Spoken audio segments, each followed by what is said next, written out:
Shivajinagar Mankhurd Samajwadi party की ओर से देश की स्वतंत्रता में अहम योगदान देने वाले महापुरुष मौलाना अबुल कलाम आजाद और आधुनिक काल के सर्वश्रेष्ठ शायर व ऐतिहासिक नज्म सारे जहां से अच्छा हिंदुस्तान हमारा के रचयिता अल्लामा इकबाल की जन्म जयंती स्कूली बच्चों के बीच बनाई गई, जिसमें ये बच्चे खुद इन दोनों महापुरुषों के बारे में अपने हम उम्र बच्चों को भाषण देकर और शायरी के माध्यम से जानकारी दे रहे थे। नई पीढ़ी को अपने देश के महान व्यक्तियों द्वारा देश की स्वतंत्रता में उनके किए गए योगदान का ज्ञान हो सके, इस उद्देश्य से यह कार्यक्रम आयोजित किया गया था। शिवाजीनगर के बीएमसी स्कूल हॉल में आयोजित इस कार्यक्रम में शिवाजीनगर मानखुर्द के विधायक और समाजवादी पार्टी के महाराष्ट्र मुंबई अध्यक्ष अबू आसिम आजमी मौजूद रहे। उनके साथ इस विधानसभा क्षेत्र के सभी नगर सेवकों के अलावा समाजवादी पार्टी के वरिष्ठ नेता वकील खान सहित स्कूली बच्चों के अभिभावक भी मौजूद थे। सभी ने ऐसे कार्यक्रम को बहुत जरूरी बताया। जब तक हम अपने बुजुर्गों के किए हुए कामों को अपनी नई नस्ल के पास नहीं लाएंगे तो ये आरएसएस बीजेपी जो है ना, वो लोग जो इस मुल्क के वफादार थे उनको गद्दार बता रही है, जो गद्दार थे उनको वफादार बता रही है। हमारा काम है हम इस मुल्क में हमारे बुजुर्गों के किए हुए कामों को उनकी सर्टिफिकेट के साथ पेश करें, बताएं कि इस मुल्क के वफादार सबसे बड़े हम ही हैं। ये इस मुल्क में सबसे ज़रूरी काम जो है वो ये है कि इस मुल्क की जो खूबसूरती थी, अंग्रेज़ क्यों यहाँ आया था? अंग्रेज़ यहाँ क्यों आया? इसलिए अंग्रेज़ यहाँ आया कि हिंदुस्तान सोने की चिड़िया थी। किसका ज़माना था? आरएसएस का ज़माना था क्या? मुग़लों का ज़माना था, मुसलमानों का ज़माना था। और मुसलमानों को ज़माने हिंदुस्तान सोने की चिड़िया थी तो अंग्रेज़ लूटने आया।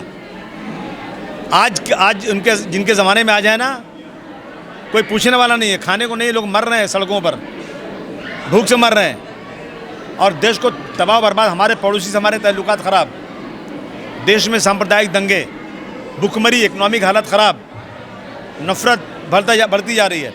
तो हमें इस मुल्क में सबसे पहला एक काम जो करना चाहिए कि हिंदू और मुस्लिम की एकता को बरकरार रखना चाहिए। गंगा जमनी तहजीब को एक रहना चाहिए, मंदिर में पूजा हो, मस्जिद में अजान हो, सब भाई भाई की तरह से रहें और इकबाल साहब के गीत को गाएं कि सारे जहां से अच्छा हिंदुस्तान हमारा। हम 10 साल और इस मुल्क में भूखे रहने को तैयार हैं। हमारे बच्चों को नौकरी नहीं मिले, हम सड़क पर सब्जी बेचकर अपना पेट पाल लेंगे, एक वक्त खाएंगे, एक वक्त भूखे रहेंगे, लेकिन हम इस मुल्क की एकता को ख़त्म नहीं होने देना चाहते हैं। इसमें एकता रहे, ऐसे प्रोग्राम करके हमें भाईचारगी का प्रोग्राम और जो मुसलमानों के बारे में गलत फहमियाँ फैला रहे हैं वो सच्चाई आवाम के सामने लाना चाहिए। नहीं, आज का जो प्रोग्राम शायर मशरिक़ को डॉक्टर इकबाल के विषय में लिया गया, साथ ही साथ मौलाना अबुल कलाम आज़ाद जो जंग आज़ादी के बहुत बड़े सूरमा थे, साथ ही साथ भारत की एकता के सबसे बड़े स्तंभ अगर कहा जाए तो मौलाना अबुल कलाम आज़ाद है। याद होगा आपको हमको कि जब वो देश के बंटवारे की बात चल रही थी तो सबसे ज़्यादा विरोध देश के बंटवारे का ना हो अगर किया था तो किसी मौलाना अबुल कलाम आज़ाद ने किया था।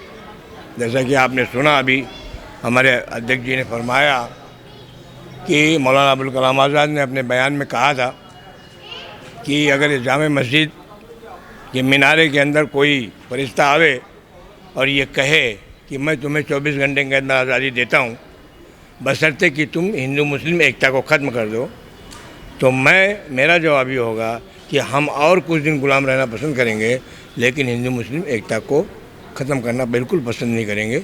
बहुत ही अच्छा प्रोग्राम हुआ। हमारे जो बुज़ुर्ग हैं, इसी तरह से हमारे जो टीचर्स लोग हैं, उनको याद रखना चाहिए।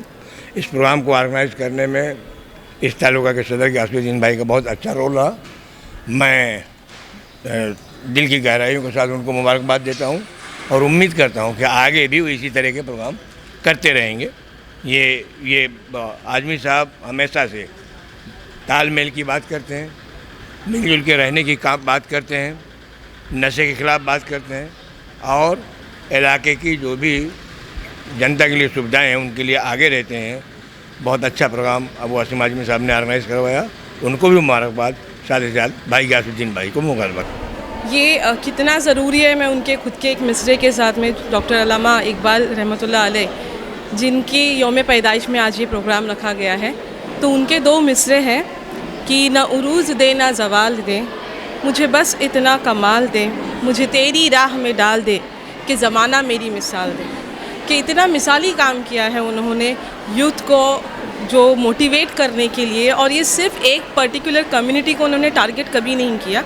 उनकी जो ये बात है वो मुआशरे में हर एक इंसान के लिए थी, हर एक मोमिन के लिए थी, और वो इस पूरे जो दुनिया है उसको एक देश कहा है उन्होंने। ग्लोबल कॉन्सेप्ट लेकर जो है अल्लामा इकबाल बात करते हैं और उन्हीं को हमेशा मोटिवेट करते रहे हैं। जैसे कि उनकी बहुत सारी शायरी जो है काफ़ी मशहूर है। उनका एक जो मिसरा है जो मुझे बड़ा पसंद है, जो सेल्फ़ रियलाइजेशन की बात करते हैं, कि जिसमें वो कहते हैं कि खुद ही को कर बुलंद इतना कि हर तकदीर से पहले खुदा बंदे से खुद पूछे बता तेरी रज़ा क्या है।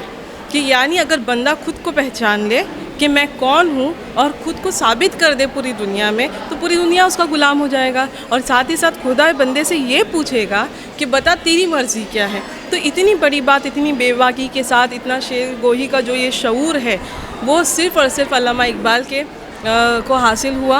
और इसी बात को आगे करते हुए उन्होंने तालीम के ऊपर भी बहुत फोकस किया कि उनकी एक जो मकबूल दुआ है जो उन्होंने बच्चों के लिए कही कि लब पे आती है दुआ बन के तमन्ना मेरी ज़िंदगी, लब पे आती है दुआ बन के तमन्ना मेरी ज़िंदगी शम्मा की सूरत हो खुदाया मेरी।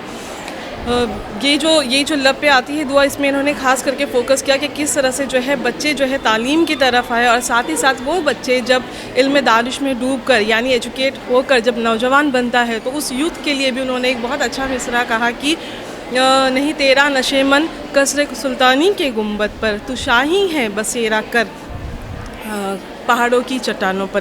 कि यानी कहीं आपको रुकना नहीं है, आपको कहीं झुकना नहीं है, आपको ये साबित करते रहना है कि आपको जो है वो आगे ऊंची उड़ानों पे जाना है। और जब वो ऊंची उड़ानों पे जाते हैं, जब उनकी आजमाइश का वक्त आता है, जब एक मुश्किल वक्त आता है, तो उस पर भी वो कहते हैं कि मंजिल से आगे बढ़कर मंजिल तलाश कर, मिल जाए अगर दरिया तो समंदर तलाश कर। हर शीशा टूट जाता है पत्थर की चोट से, पत्थर ही टूट जाए तो वो शीशा तलाश कर। यानी कहीं रुकना नहीं है, हर एक मुश्किल आए तो आपको साबित करते रहना है। जब साबित करते रहेंगे हम एक दूसरे को तो समाज जो है वो हमेशा तरक्की की तरफ जाएगा। इसी बात को रखते हुए मोहम्मद अबुल कलाम आज़ाद की बात भी मैं कहूँगी कि जिन्होंने माशरे में तालीम को लेकर तो काम किया, लेकिन एक सबसे बड़ी ज़रूरत जो उस वक्त हिंदुस्तान की थी वो थी कौमी यकजहता, हिंदू मुस्लिम की यूनिटी। अगर मैं बात कहूँ तो उन्होंने अपने मिंबर पे जामिया मस्जिद में उनकी जो मशहूर तारीखी तहरीर है उसमें कहा था कि अगर कोई फ़रिश्ता मेरे सामने आए और मुझे ये कहता है कि आप एक तरफ जो देश की आज़ादी है, मुल्क की आज़ादी है, और एक तरफ जो है हिंदू मुस्लिम की एकता है, तो आप किसको चुनते हो? तो मौलाना आज़ाद कहते हैं कि मैं हिंदू मुस्लिम की एकता को चुनता हूँ, मैं आज़ादी को नहीं चुनूँगा, क्योंकि अगर मैं आज़ादी चुन लेता हूँ तो इससे सिर्फ देश का नुकसान होगा, लेकिन अगर मैं हिंदू मुस्लिम की एकता को नहीं चुनूँगा तो इससे पूरी इंसानियत का जो नुकसान होगा। तो ये दोनों जो हमारे जो इतनी बड़ी हस्ती है, इन्होंने दोनों ने जो है वो पूरे कौम की बात की है, पूरी दुनिया की बात की है, तालीम को लेकर, कौमी यकजहता को लेकर, उनको आगे बढ़ाने से लेकर, सेल्फ़ रियलाइजेशन से लेकर जो है इतनी अच्छी बात कही है। और उनकी मजलिसें इस तरह सजती रहनी चाहिए ताकि हमारे आते जनरेशन को जो है ये मैसेज पहुंचता रहे कि उनकी तारीख़ में कितनी बड़ी हस्तियाँ थी, और हमको फ़ख्र है कि हम ऐसे देश में पैदा हुए जहाँ पे ऐसी हस्तियाँ रह चुकी है। ऐसी मजलिसों में जो है कि सिर्फ इनकी बातें नहीं होती, हम ये भी एक अंदाज़ा लगा सकते हैं कि ऐसी हस्तियाँ फिर दोबारा जो है इस देश में जन्म ले, ताकि ये देश जो है वो कभी किसी से पीछे ना रहे। ये दोनों शख्सियात जो है हिंदुस्तान और बर्र सग़ीर के मुसलमानों के ऊपर इनके असरात बहुत ज़्यादा हुए हैं, और उनकी तालीमात और उनकी नसीहतें जो आने वाले दिनों में हमारी अगली जनरेशन को कैसे मुंतकिल किया जाए, ताकि जंग आज़ादी और उर्दू अदब का जो विरसा है वो तमाम जो है आने वाली नस्लों को मुंतकिल हो और इनके लिए एहतराम व अक़ीदत हो, इसलिए ये प्रोग्राम को रखा गया है।